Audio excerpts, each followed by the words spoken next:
అనుగ్రహించబడును. ఆమేన్. కొంచెం గట్టిగా స్తోత్రం చెప్పండి. ఎవరి యందు? దేవుని యందు మనమును, మన యందు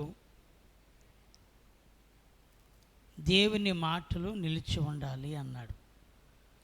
దేవుని మాటలు నిలవాలి అంటే మనము దేవునికి పూర్తిగా విధేయులం కావాలి. స్తోత్ర. దేవునికి మనము విధేయత అనేది మనకు అవసరం. సామెతల గ్రంథములో మనము జ్ఞాపకం చేసుకుంటే, సామెతల గ్రంథము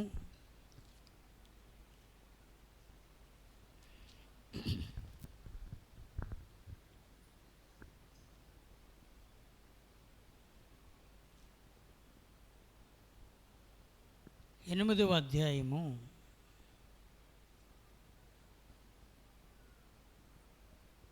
1 మాట మనము 21వ వచనం మీరు చదవండి. నన్ను ప్రేమించు వారిని ఆస్తికి కర్తలుగా చేయదును, వారు నిధులను నింపుదును. చాలు. ప్రేమించాలి అంటే ఆ వ్యక్తి పూర్తిగా దేవునికి లోబడినప్పుడు, విధేయత చూపినప్పుడే ప్రేమించగలం. స్తోత్ర. అవునా కదా? విధేయత అంటే ఆయన ఏదైతే మనకు చెప్పాడో ఆ మాట చేయటంలో మనము ఆయనకి సంపూర్ణముగా ఆయన అధికారంలోనికి మనం వెళ్ళాలి. ఆమేన్. విధేయత, ఒకని విధేయత ఆశీర్వాదానికి నడిపించాలి, ఒకని అవిధేయత నష్టానికి దారితీస్తుంది. విధేయత ఇక్కడ ఎందుకు అంటున్నాడు? నన్ను ప్రేమించేవారిని నేను వారిని కర్తలుగా, దేనికట? ఆస్తికి నేను కర్తలుగా చేస్తాను. స్తోత్రం. ఎవరిని ప్రేమిస్తే? ప్రేమించడం అంటే మొదట ప్రేమలో విధేయత ఉంటుంది. ఆమేన్. ప్రేమలో ఏముంటుంది? ఒక మాట చెప్తాను, వినండి.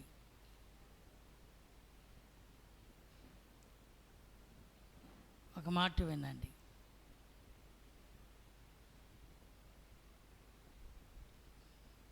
భర్త కోప్పడి ఒకవేళ భార్యను కేకలేసిన, ఒకవేళ కొన్నిసార్లు తొందరపడి కోపావేశంలో పొరపాటున ఒక దెబ్బ కొట్టినా, తిరిగి తను మాట్లాడకపోయినా, తన కోపంగా ఉన్నా, మళ్ళా తన భార్య ప్రేమతో భోజనం పెట్టి, ఏం పెట్టి?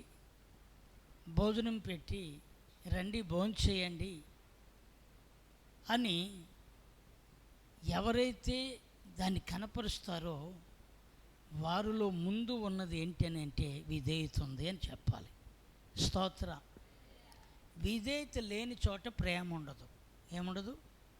విధేయత లేకపోతే ఏముండదు? ప్రేమ ఉండదు. విధేయత ఉంది కాబట్టి ఆ ప్రేమ నిలిచి ఉంటుంది. స్తోత్రం. భార్యాభర్తల ప్రేమ ఎప్పుడు తెలుస్తుంది అని అంటే, బాగున్నప్పుడు నా భార్య చాలా ప్రేమించాది అని నువ్వు అనొచ్చు, నా భర్త చాలా ప్రేమించాడు అని ఆ సహోదరు అనొచ్చు. వీళ్ళిద్దరి యొక్క ప్రేమ యొక్క పరిపూర్ణమైన స్థిరత్వము అని చెప్పడానికి ఆనవాళ్ళు ఏమైనా ఉన్నాయంటే, చూడండి, భర్తగా కష్టం వస్తుంది, భార్యగా కష్టం వస్తుంది. ఇప్పుడు వారికి చేసే కొన్నిసార్లు తీవ్రమైన బలహీనత వచ్చింది అనుకుందాం. మంచము దిగలేని పరిస్థితులు వచ్చాయే, అప్పుడు చేసే సేవ ఉందే అదే ప్రేమ. స్తోత్రం. ఎప్పుడు అర్థమైందా? ఎప్పుడు ప్రేమ చెప్పాలి? ఎప్పుడండి భార్య? అది నిజముగా నేను నా భర్తను ప్రేమిస్తున్నాను, నిజముగా నా భార్యను ప్రేమిస్తున్నానని అనేది ఎప్పుడంటే మంచము దిగలేని స్థితిలో నువ్వు చేస్తున్న సేవ ఉందే అది నువ్వు నిజంగా ప్రేమిస్తున్నావు అంటేని. స్తోత్రం.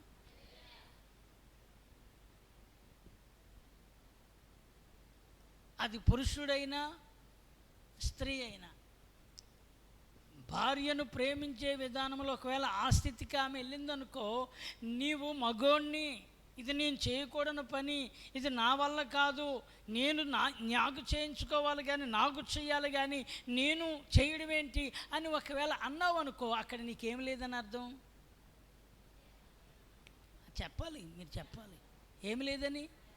ప్రేమ లేదని అర్థం. ప్రేమ ఉంటే నా భార్య, ప్రేమ ఉంటే నా భర్త బాగున్నప్పుడే కాదు, ఆయన కష్టములో ఆమె కష్టములో మేమిద్దరము ఎప్పుడూ కూడా ఆ ప్రేమను మేము విడిచిపెట్టకూడదని ఒకరికొకరు విధేయత కలిగి వాళ్ళు పరస్పరంగా వాళ్ళు ఇద్దరూ అన్యోన్యత కలిగి ఉంటారే, అక్కడ దేవుని సన్నిధి ఉంటుంది. స్తోత్ర.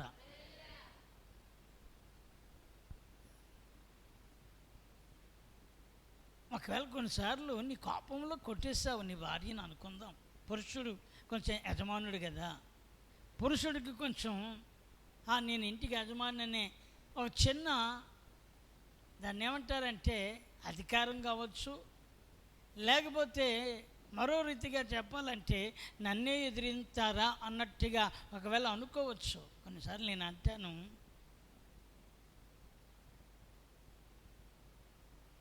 నిజంగా నిన్ను ప్రేమించింది కాబట్టి నువ్వు కొట్టే ఆ దెబ్బకి తిరిగి చేయి చేసుకోవడానికి తెగించలేదు అని అర్థం. దేనికి స్తోత్రం.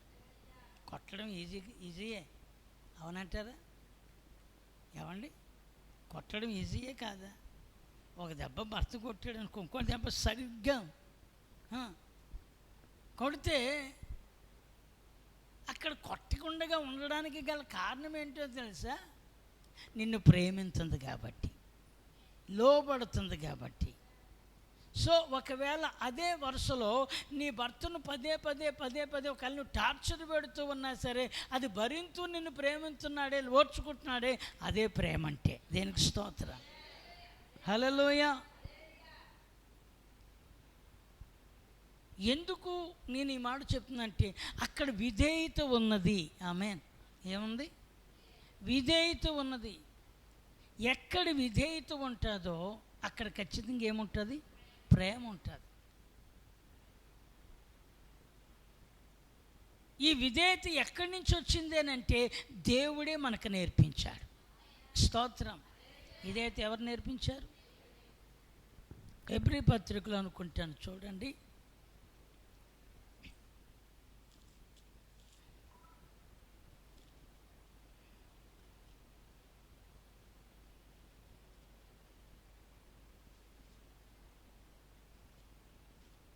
హల్లెలూయా. స్తోత్రం, స్తోత్రం, స్తోత్రం, స్తోత్రం.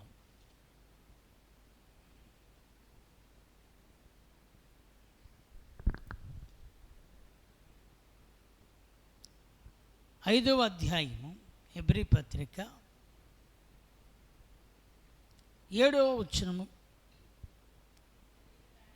శరీరధారి అయిన దినములలో మహారోధనతోనూ కన్నీళ్లతోనూ తనను మరణము నుండి రక్షింపగలవానికి ప్రార్థనలను యాచనలను సమర్పించి భయభక్తులు కలిగి ఉన్నందున ఆయన అంగీకరించబడెను. ఇంకా ఆయన కుమారుడై ఉండి తాను పొందిన శ్రమను వలన విధేయతను నేర్చుకొనెను.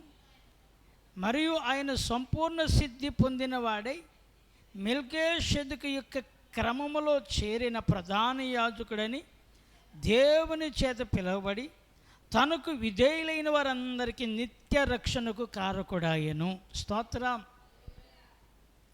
దైవజనుడైన పౌలు గారు చెబుతున్నారు, ఆయన శరీరధారి అయిన దినములలో, ఎవరు? యేసు ప్రభు వారు శరీరధారిగా ఉన్న దినములలో ఆయన మహారోదనముతోనూ కన్నీళ్లతోనూ తను మరణము నుండి రక్షించగలవానికి ఏం చేశాడట? ప్రార్థనలను యాచనలను సమర్పించి భయభక్తులు కలిగి ఉన్నందున ఆయన అంగీకరించబడిన అని ఉంది. దేవునికి స్తోత్రం.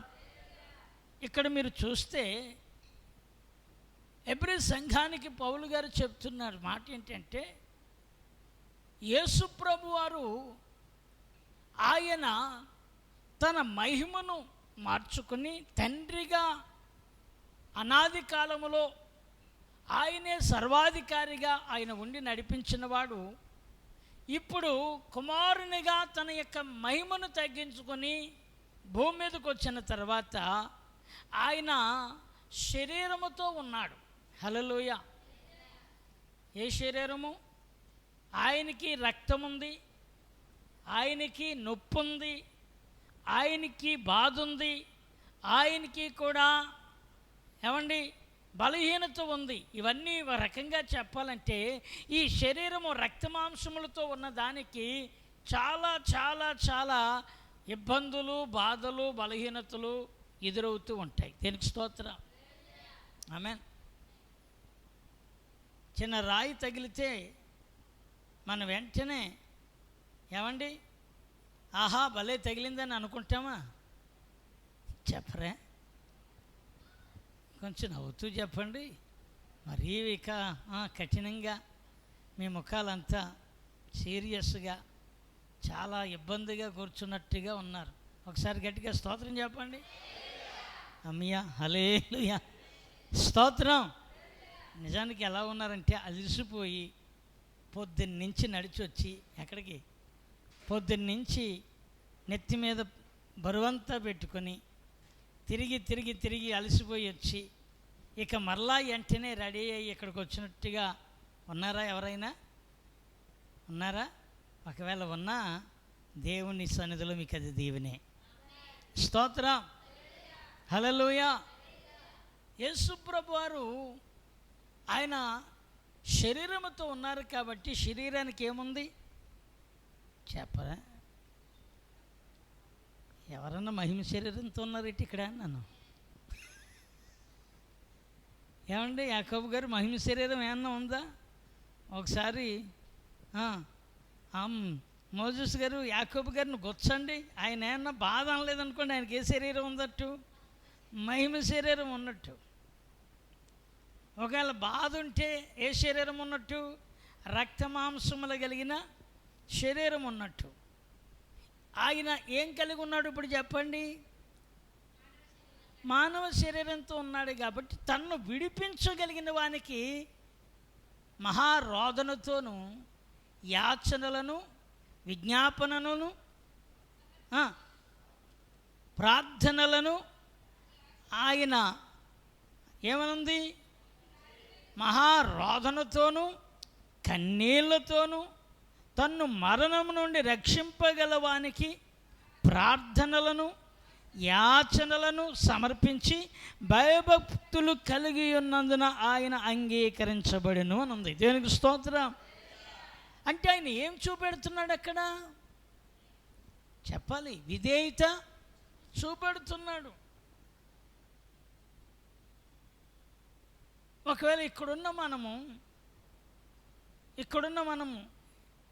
ఏమండి, ఇదిగో ఈ రాత్రంతా మీరిద్దరూ తెల్లవారు ప్రార్థన చేయండి అంటే అందరూ వెళ్ళిపోయి మీ ఇద్దరిని, ఒకవేళ ఇందులో మీలో ఒక ఇద్దరిని వండి ప్రార్థన చేయండి అంటే వాళ్ళందరూ వదిలేశారు. మమ్మల్ని ఎందుకు ఉండమన్నారు, మేము ఎందుకు ఉంటాం, మేము ఆళ్ళాటోళ్ళమే అని ఒకవేళ నువ్వు వెళ్ళిపోతే అక్కడ ఏం లేదని అర్థం. అది విధేయత అంటే ఇక్కడ కూర్చుని వెళ్ళిపోవడమే కాదు. సేవకుడు ఒకవేళ మీకు ఏదైనా ఒక పని అప్పచెప్తే కూర్చొని ఆరాధనలో కూర్చొని ప్రార్థనలో కూర్చొని వాక్యం వింటూ పాటలు పాడుతూ చప్పట్లు కొడుతూ అందరినీ ఇక్కడ ఆహ్లాదకరంగా సంతోషకరంగా ఉంటే నీకు వంట పని అప్పచెప్పుతారే, ఆ పని చేస్తూ స్తుతి స్తోత్రం అని దేవుని వాక్యం నీ చెవిలో పడకపోయినా అక్కడ ఆ పని చేస్తున్నావే, అదే విధేయత. దేవునికి స్తోత్ర. అదేమిటి విధేయత. దేవుని సన్నిధిలో ఎందుకు మాట చెప్తుందంటే నిన్ను నీవుగా ప్రజెంటేషన్ చేసుకోవాలి. ప్రభువా నువ్వు ఏమి చెప్పినా నిన్ను నేను ప్రేమిస్తాను. అర్థమవుతుందా? నువ్వేం చెప్పినా అది చేయటమే ఆయనను మనం ఏం చేయడం, ప్రేమించడం. అలా ప్రేమించిన వారిని దేవుడు ఏం చేస్తాడు, ఆస్తికి ఇంత లింక్ ఉంది. దేనికి స్తోత్రం, హల్లెలూయా. ఏమండి భార్యాభర్తల బంధం అంటే ఎప్పుడు అనంటే అన్నీ ఉన్నప్పుడు, బాగా ఉన్నప్పుడు, పట్టు చీరలు తెచ్చినప్పుడు, బంగారం కొన్నప్పుడు, లేకపోతే నీకు మంచిగా రుచికరంగా భోజనం వడ్డించినప్పుడు అన్నీ కాదు. అసలైన ప్రేమ, అసలైన విధేయత, అసలైనది ఎప్పుడంటే వారి ఇద్దరి మధ్యలో కష్ట సుఖాలు శ్రమల మధ్యలో నిలిచి ఉండి ప్రేమించి నువ్వు చెప్పినట్లుగా నేను చేస్తాననడమే విధేయత. అర్థమైందా? హల్లెలూయా. అయిన దానికి కాని దానికి, చిన్నదానికి పెద్దదానికి, ఏమండి కుటుంబంలో అన్న తర్వాత ఏదో ఒక చిన్న చిన్న తొందరపాట్లలో ఒకవేళ కోపావేశాలు వస్తాయి. కానీ ఒకవేళ నిజంగా నువ్వు కొట్టేవనుకో, కొట్టి అయ్యయ్యో అని ఒకవేళ మరలా వెంటనే నీ భార్య దగ్గరికి వెళ్ళి సారీ, తొందరలో కోపంలో నీ మీద నేను చేసుకున్నాను, ఇదిగో భోజనం, నువ్వు తినకపోతే నేను కూడా తిన్నాం. ఇది ఇదైతే దేనికి స్తోత్రం చెప్పండి, ఆమె చెప్పండి. ఎందుకంటే తొందరపాటు ఏదో జరిగింది, కోపావేశం ఏదో జరిగింది, కొంచెం స్పీడ్ అయిపోయింది. ఈ లోపల చిన్న పొరపాటున ఏమండి మగోళ్ళకి కాస్త దాన్ని ఏమంటారంటే ఇగోనా అధికారం. మగోన్ననే కొంచెం ఎందుకో దేవుడు ముందు చేసేసాడు. ఎవరిని? అది దేవుడు వెనకాల ఇద్దరిని సమానంగా చేస్తే సరిపోను, కానీ ఇద్దరిని సమానంగా చేయక ముందు చేశాడు కదా. అంతా నాకే తెలుసు అన్నట్టు తొందరపడిపోవడం. అది అన్నీ నాకే తెలుసు, నా ఎదురుగుంటా నువ్వు మాట్లాడతావా? ఎవరు ఎదురుగుంటా? మరి నీ ఎదురుగుంటా మాట్లాడబోతే ఇంకెవరితో మాట్లాడతాం? నా ఎదురుగుంటా నువ్వు మాట్లాడతావా? నా ఎదురుగుంటా మాట్లాడడానికి సరిపోతావంటే మరి నువ్వు ఎవరిని చేసుకున్నావు? భార్యనే భర్త అయినాను. హల్లెలూయా. నేను ఎందుకు చెప్తున్నానంటే వాక్యము అన్ని విషయాలలో మనం సరిచేస్తుందండి. ఆమె చెప్పండి. మీకు సరిగా తెలియక వాక్యంలో లోతు వాక్యాన్ని అనుభవింతే నిజంగా దేవుని సన్నిధి మన మధ్యలోకి వచ్చేస్తుంది. పరలోకం, దానికి స్తోత్రం. పరలోకం ఎక్కడో లేదంటాడు. ఎక్కడ? మీ మధ్యలోనే. ఎక్కడుంది పరలోకం? మీ మధ్యలోనే ఉంది, మీ కుటుంబంలోనే ఉంది, మీ భార్యాభర్తల యొక్క అన్యోన్యతలోనే ఉంది. మీరు ఒకరినొకరు గౌరవించుకొని, ఒకరినొకరు ప్రేమించుకొని, ఒకరినొకరు విధేయత కలిగి దానిని కొనసాగించే విషయంలో ఎంతగా అయితే మీరు తగ్గించుకొని, ఎంతగా వినయాన్ని కలిగి ఉన్నారో అక్కడే ప్రేమ నిలిచి ఉంది. స్తోత్రం. మీకు గుర్తు చేస్తున్నాను. శారమ్మ అబ్రహాముతో ఐగుప్తుకి వెళ్ళిన తర్వాత శారాతో చెప్పాడు, నీ వల్ల నన్ను బ్రతికించమ్మా అన్నాడు. నీ వల్ల నన్ను ఏం చెయ్యి, బ్రతికించు అంది. సరే ఏం చేయమంటారండి, ఏం చెప్తారు మీరు అంటే, ఏం కాదమ్మా, ఇక్కడున్న పరిస్థితులు, ఇక్కడున్న మనుషుల యొక్క క్రూరత్వం కావచ్చు, కఠినత్వం కావచ్చు, వాళ్ళ మాట తీరి కావచ్చు, వాళ్ళ ధోరణి కావచ్చు, ఏదో సమస్యగా మనకి చాలా కీడు శంకించేటట్లుగా ఉంది కనుక నన్ను ఫరో పిలిచాడని చెప్పారు. ఒకవేళ నీ విషయమై నేను బ్రతుకున్నట్లు నా మాట వింటావా? స్తోత్రం. ఏం చెప్పమంటావు? నేనెందుకు వింటాను? రాజుగారు పిలిస్తేని. ఎవరు పిలిస్తేని? రాజుగారు పిలిస్తే నేనెందుకు వింటాను నీ మాట?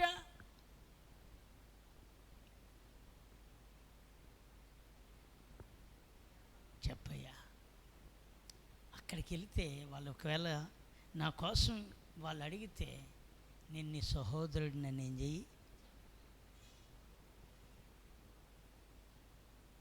చెయ్యి బుద్ధి లేనోడా, ఇంత తేడాగా మాట్లాడతావా అని అనలేదు.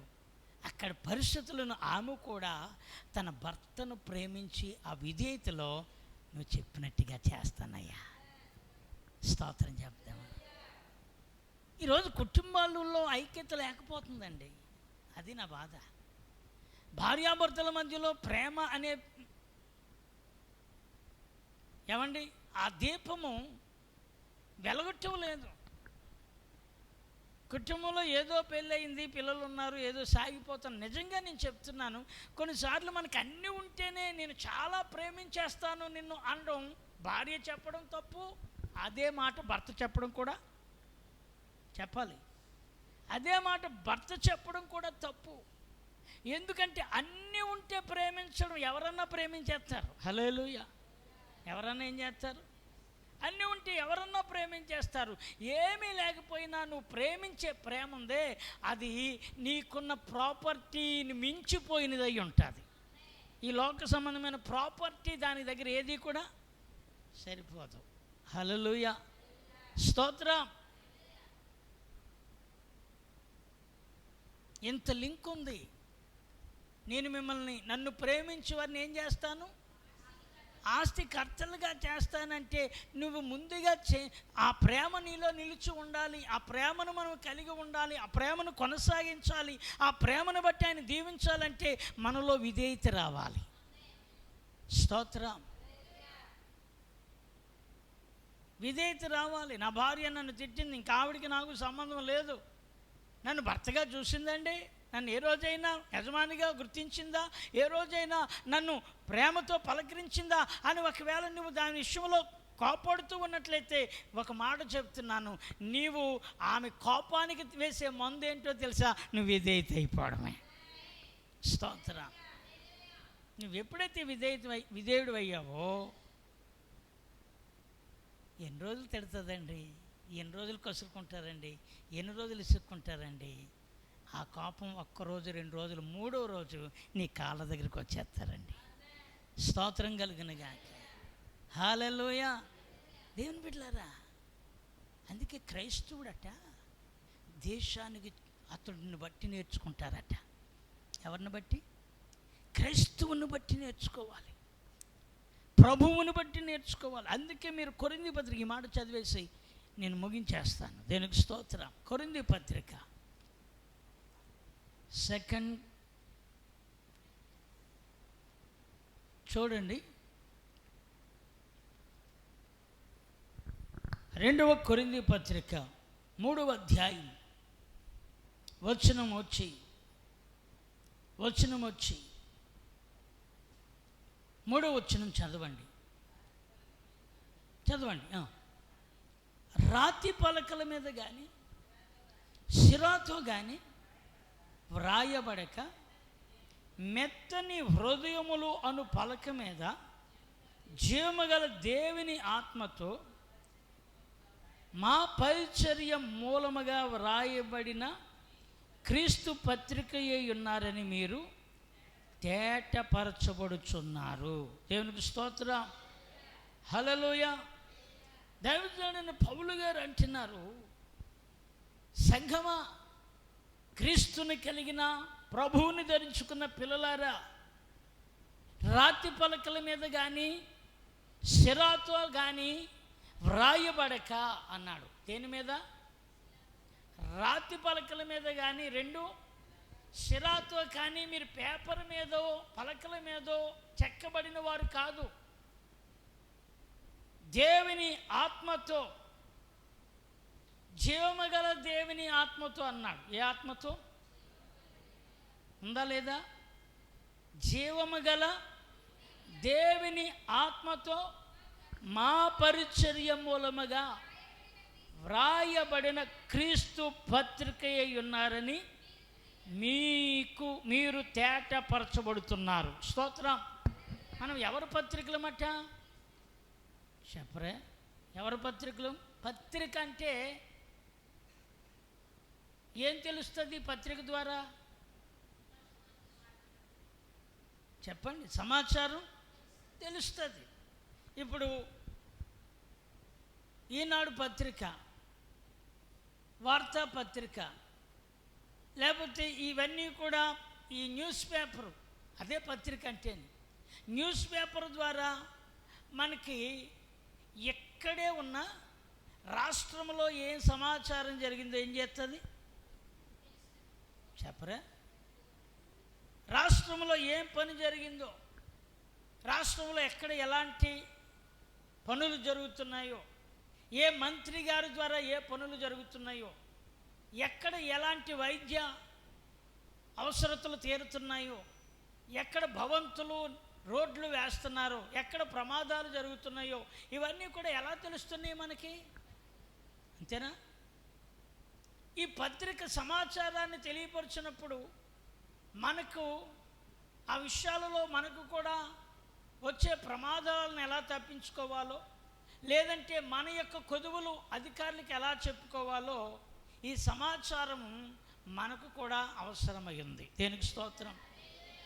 చదువుకున్న పిల్లలు ఉద్యోగాల కోసం ఆ పత్రికా ప్రకటనలో ఫలానా తారీఖున ఫలానా దినాన్ని ఫలానా రీతిగా ఇన్ని ఉద్యోగాలు ఉన్నాయి, మీలో చదవర్లైన వారందరూ, దీనికి అర్హులైన వారందరూ దీనికి అప్లై చేసుకోవచ్చని, ఈ డేట్ మొదలుకొని ఈ డేట్ వరకు కాల పరిమితి ఉందని చెప్పి దానికి తెలియపరుస్తున్నారు. అప్పుడు ఈ విద్యార్థులు చదివిన వాళ్ళందరూ ఏం చేస్తున్నారంటే వాటికి ప్రిపేర్ అయ్యి వారు అప్లై చేస్తున్నారు. హల్లెలూయా.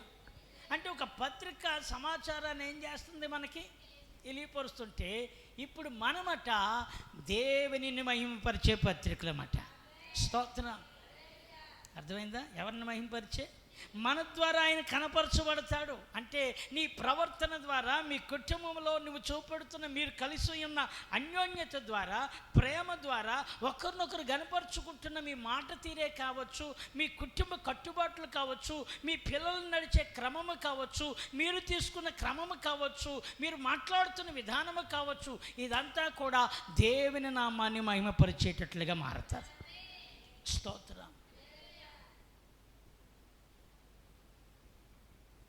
పాట పాడితే సరిపోదు.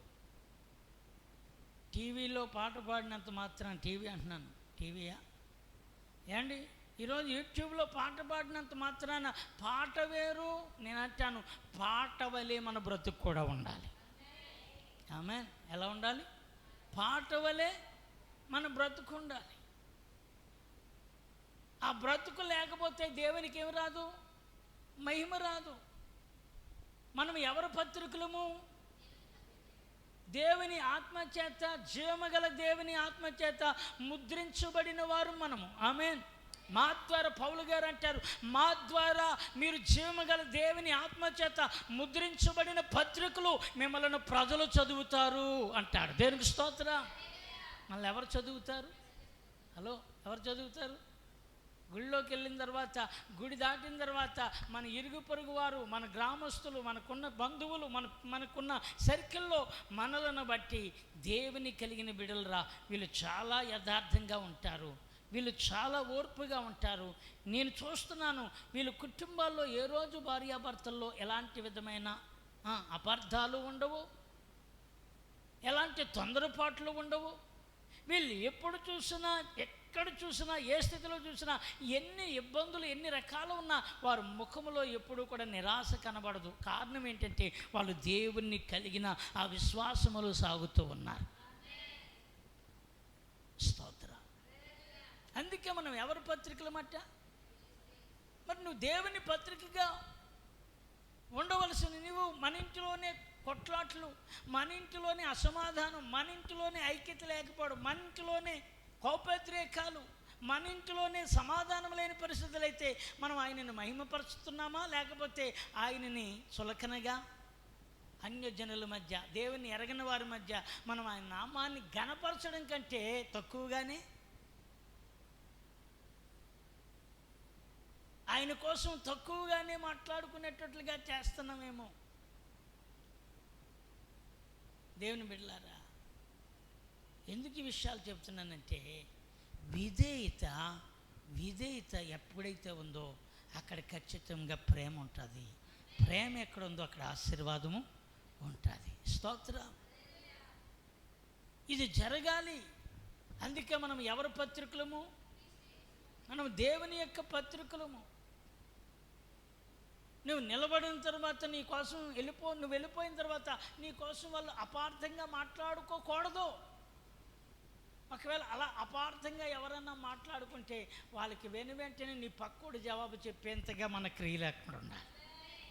స్తోత్రం. నేను ఒక చిన్న దాన్ని ఏమంటారంటే సాఫ్ట్ మెసేజ్, ఎంత చిన్న మెసేజ్ చదివాను. నాకు అది చాలా, ఆ మెసేజ్ చూసేసరికి నాకు అనిపించింది, నా కళ్ళల్లోంచి వెంటనే కాస్త కన్నీళ్ళు ఆ మెసేజ్ చూసేసరికి ఊరికనే వచ్చినట్టు అయిపోయింది. మీకు చెప్తాను. అది ఒక హోటల్ అట. అది ఒక హోటల్. ఆ హోటల్లో ఆ ఎదురుగుంట ఒక వ్యక్తి కూర్చుని ఉన్నాడు. ఆ కూర్చున్న వ్యక్తి ఈ హోటల్లో ఎక్కువ జనం ఎప్పుడైతే వస్తారో అప్పుడట ఆ జనంలో కలిసిపోయి భోజనం చేసి తినేసి బిల్లు కట్టకుండా వెళ్ళిపోతాడట. ఏం చేసి? బిల్లు కట్టకుండా వెళ్ళిపోతున్నాడు.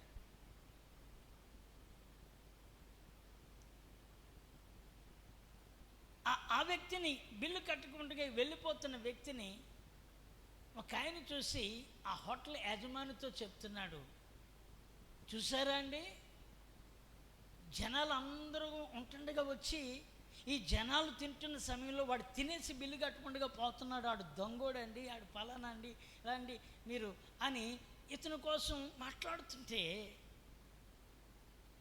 అరే ఆయన పట్టుకోండి అని మరొకడు అంటుంటే హోటల్ యజమాని దగ్గరికి ఆ మాట తీసుకుని వెళ్ళాడు. అయ్యా, వీడు ఎంతకాలం బట్టి మీకు చేస్తున్నాడు తెలియదు, కానీ ఈరోజు చూశాను, ఆడు జనాలు అందరూ వచ్చినప్పుడు వచ్చేసి ఏం తినేసిపోతున్నాడు? భోజనం తినేసిపోతున్నాడు, బిల్లు కడతం లేదు. ఈరోజు నేను చూశాను అని. అలాంటివన్నీ మీరు కఠినంగా గద్దించాలి. అవసరమైతే అతని విషయంలో మీరు చాలా సమాచారాన్ని, ఇలాంటి వ్యక్తిని ఉండనివ్వడానికి వీలు లేదన్నట్టుగా పోలీసు వారికి చెప్పాలి అన్నట్టుగా వాళ్ళు మాట్లాడుతుంటే హోటల్ యజమాని చిరునవ్వుతో నవ్వి అంటున్నాడట, నిజమే, నేను చూస్తున్నాను, అతడు ఈరోజే కాదు, రోజు నేను చూస్తున్నప్పుడల్లా బిల్లు కట్టకుండానే వెళ్ళిపోతున్నాడు అన్నాడట. ఏం కట్టకుండానే? మరి ఎందుకు వదిలేశారండి అంటే, ఎందుకు వదిలేశారు మీరంటే, నేను అతన్ని చూసింది ఏంటి అంటే, అంత జనమంతా వస్తున్నారు అంటే అతని ప్రార్థన వల్లే నా హోటల్కి ప్రజలు వస్తున్నారు అన్నాడట. ఎవరి ప్రార్థన వల్ల? అతని ప్రార్థన వల్లే నా దగ్గరికి ఎవరు వస్తున్నారు? జనం వస్తున్నారు. ఎందుకు తెలుసా? ఈ జనమంతా దేవా, ఈ హోటలంతా బాగా రన్ అవ్వాలి, ఎక్కువగా ఈ యజమానికి వ్యాపారము జరగాలి, ఎక్కువగా అతని శ్రమకు తగిన, పెట్టుబడికి తగిన, అతని యొక్క ఆశ, అతని ప్రయాస వృధా కాకుండా ఆ హోటలు అంతకంతకు ఏమవ్వాలి? అభివృద్ధి చెందాలని అతడు జనాలు లేనప్పుడు రాడట. ఎవరున్నప్పుడు వస్తాడు అంటే, అతడు ప్రార్థన ఏంటంటే, జనమంతా వస్తే నాకు ఒక ముద్ద దొరికిన ఆయన దీవించబడతాడు. స్తోత్రం కలిగిన హల్లెలూయా. నీకెలా ఉంది? నాకైతే ఆ మాట చదివినప్పుడు అందరూ ఏమో అతన్ని ఎలా చూశారు? దొంగగాను, తిండిపోతుగాను, ఏమండి బిల్లు కట్టకుండా సోమరోడిగా వచ్చి తినేసినట్టుగా. అతడు బీదవాడే కాదనలేదు, కానీ అతడు ఎప్పుడు వస్తున్నాడంటే, జనమందరూ వచ్చేదాకా ఆగుతున్నాడంటే, ఇతను ఏం చేస్తున్నాడంటే ప్రార్థన చేస్తున్నాడట. స్తోత్రం చెప్పండి. అందరూ అతన్ని అలా చేయండి ఇలా చేయండి అంటే ఇతడు చెప్పిన మాట అంటే వాళ్ళకి తెలియక మాట్లాడినారు. నేను ఎప్పుడు అతన్ని బిల్లు కట్టమని నేను అన్నాడట. దేవునికి స్తోత్రం. ఎందుకంటే నేను చూశాను, అతడు జనాలు లేనప్పుడు రాడు. ఎప్పుడు వస్తాడు? జనాలు ఉన్నప్పుడే వస్తాడు.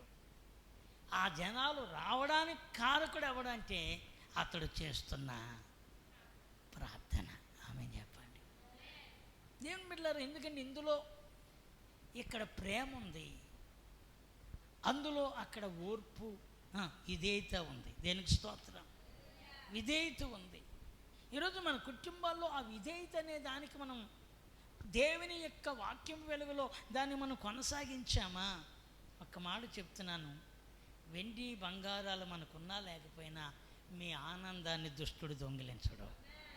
మీ సమాధానాన్ని దుష్టుడు ఎక్కడా దానిని వాడు బ్రేక్ చేయడానికి అవకాశము వచ్చిందా? కోప్పడ్డామా, ఏదైనా కొంచెం మాట అనుకున్నామా, దానికి అటో ముఖం ఇటో ముఖం ఉండకూడదు, తూర్పు పరమట్లాగా ఉండకూడదు. నేను ఎందుకు చెప్తున్నానంటే దేవుడు మనల్ని కట్టిన కుటుంబాలు. ఎవరిని కట్టిన కుటుంబాలు? దేవుడు నిన్ను కట్టిన కుటుంబాలు.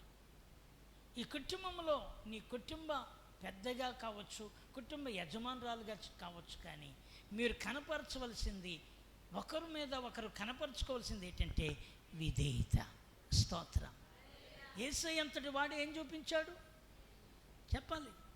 యేసు ప్రభు వారు ఏం కనపరిచారు? విధేయత చూపించాడు. తన మరణము నుండి తప్పించగలవానికి యాచనలతోనూ ప్రార్థనలతోనూ విజ్ఞాపనలతోనూ ఆయనకి వేడుకొన్నాడట. అయినను విధేయతను ఆయన చూపించాడట. దేనికి స్తోత్రం. ఇన్ని బాధలు వచ్చినా విధేయత విడిచిపెట్టలేదు, ఇన్ని శ్రమ వచ్చిన విధేయత విడిచిపెట్టలేదు, ఇన్ని రకాల ముళ్ళు నీ తల మీదకి వస్తాయని చెప్పిన, కొరడాలు నీ వీపే మీదకి వస్తాయని చెప్పిన, అదిగో ప్రజలందరూ కూడా ఆయన నేరస్తుడిగా సిలువ వేయండి అని కేకలు వేస్తారనే విషయాలు ఆయన కళ్ళ ముందున్నా, అందుకే ఆయన ఇదిగో ఈ శరీరముతో ఉన్నాడు కనుక ఆయన పొందబోతున్న శ్రమల విషయంలో మహారోధనంతోనూ కన్నీళ్లతోనూ ప్రార్థనలను విజ్ఞాపనను మరణము నుండి ఆ శ్రమ నుండి తప్పించగలవానికి ప్రార్థన చేస్తూ అయినను విధేయత చూపాడట. దేనికి స్తోత్ర. మరి మనకుందా విధేయత? సహోదరుల విధేయత అంటే ప్రార్థన ఒకటే కాదు. ఒకవేళ ఒక మాట చెప్తున్నాను, అయ్యా పాస్టర్ గారు లేరు, పర్లేదు లేరా, మనం మంచిదే కాదు, ఇక్కడ ఆయన లేకపోయినా నువ్వు విధేయతగా ఇక్కడ పని చేయాలి. ఇది నీ వంతు బాధ్యత, ఇది నీ వంతు పని, ఇది నీ వంతు చేయవలసిన న్యాయబద్ధమైన నిన్ను ప్రభువుకి అప్పచెప్పుకోవాలి. నువ్వు ఆయన పత్రికవి. స్తోత్రం. ఎవరి పత్రిక? మనం దేవుని పత్రికలు. మరి మనమే కొట్లాడుకుంటూ మనమే ఉంటే, నువ్వు దేవుని మందిరానికి వస్తుంటే నిన్ను చూసే కొంతమంది దేవుడు ఎక్కడున్నాడు, ఉంటే వీళ్ళు ఇలా ఉంటారా, ఎవరుంటే అని దేవుని నామానికి మనము హేళన తెచ్చేవారు అవుతాం. దేవుని నామానికి మనం మహిమ తేవాలి. నన్ను మహిమపరచువారిని నేనేం చేస్తాను? ఆయన ప్రభువు చెప్పాడు, నన్ను ఘనపరచువారిని నేను ఘనపరుస్తాను. ఆయన ఘనపరిచేవాడు. దేనికి స్తోత్ర. మహిమపరిచేవాడు. కనుక మనం ఎప్పుడైతే ఆ విధేయతలో ఉన్నామో, ఈ ప్రార్థనల ద్వారా నువ్వు ఏమి నేర్చుకోండి, ఏదో వచ్చి వెళ్ళిపోవడం కాదు, కానీ మార్పు అనేది మనలో రావాలి.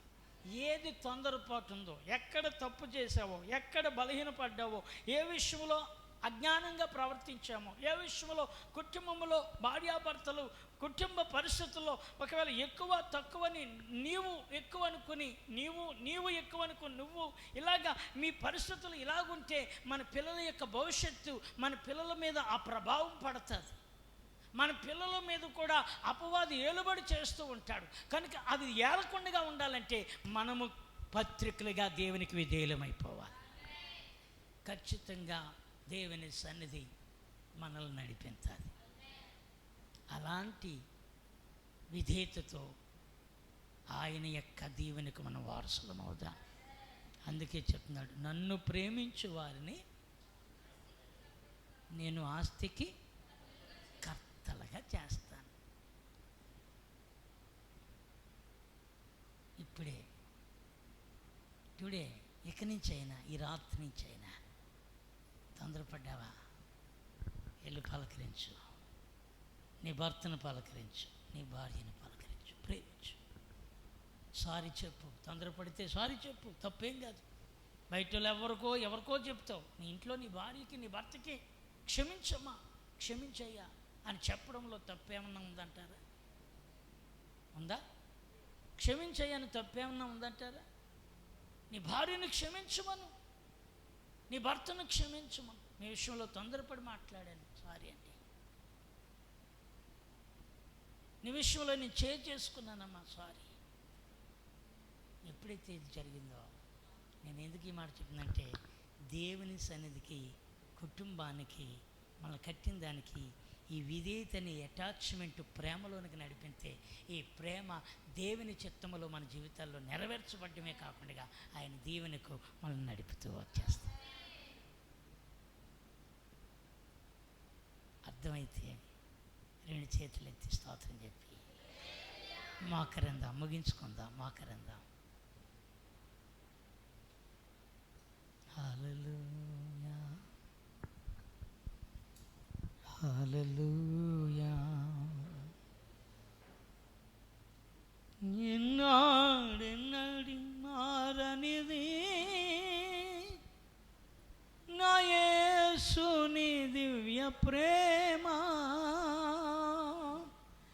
ఎన్నాడెన్నడు వీడనిది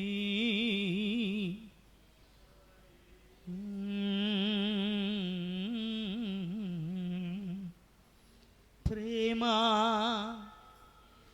అందరూ యేసుని ప్రేమ ఇది ఎవ్వరు నిజము, దీనిని నమ్ముము, ఇది భువి అందుంచలేనిది ప్రేమ, యేసుని ప్రేమ.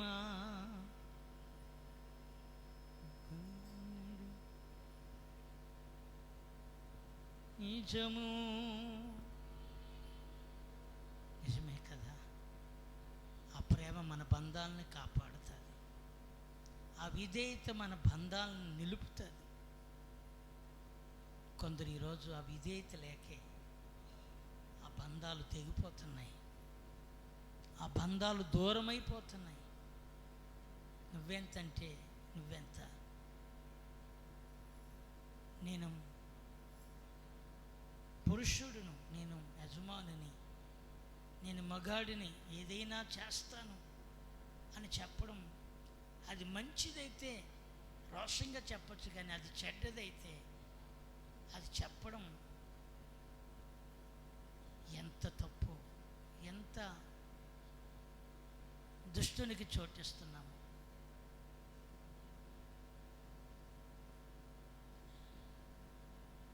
దానివల్ల నీ కుటుంబం ఈదులో పడుతుందేమో, నీ భార్యకు విలువ తగ్గిపోతుందేమో, నీకు విలువ తగ్గిపోతుందేమో.